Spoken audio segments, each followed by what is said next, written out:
Well, I want to thank you all, Alan, Patti, and Beth. How do you cultivate an understanding on the board of directors of how to be involved in development work and fundraising? I don't mean giving more out of their own pockets, but playing a meaningful and appropriate and very productive role in the fundraising of the organization. Let's see.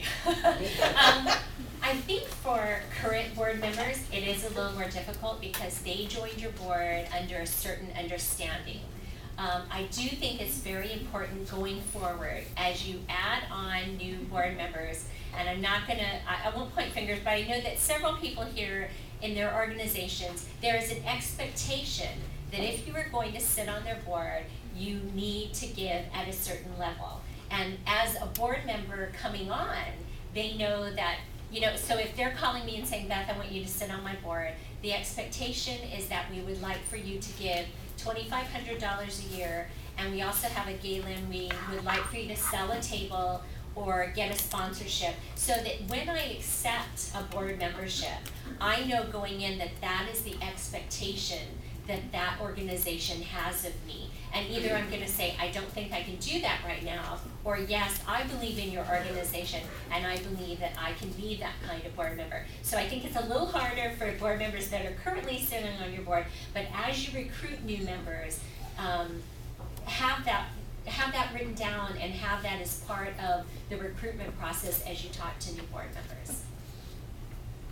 I think this is a perfect opportunity, besides changing in the operations of your organization, to actually bring change to the board. You know, they are seeing the tough decisions that you have to make, and you need to tell them what they need to do to help fill in the gap. I think in any organization, clarity in terms of expectations is going to be very important. So whether they join under a different expectation group before, the times have changed. Revisit with them, and the four typical things we ask from volunteers is your time, your treasure, your tribe, your network, and your talent.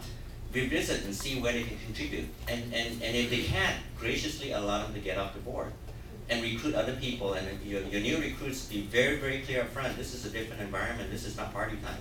This is survival time. And we need every possible contribution, not just financial, but in terms of talent as much as possible.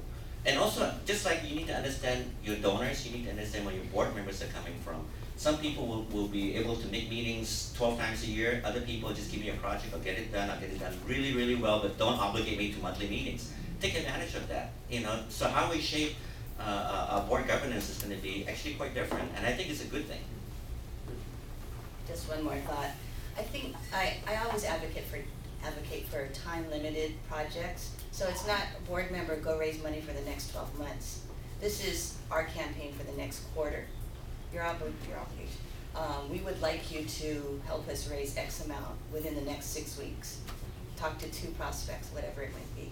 So that it's not this ongoing kind of daunting task, even though it might be required in the end.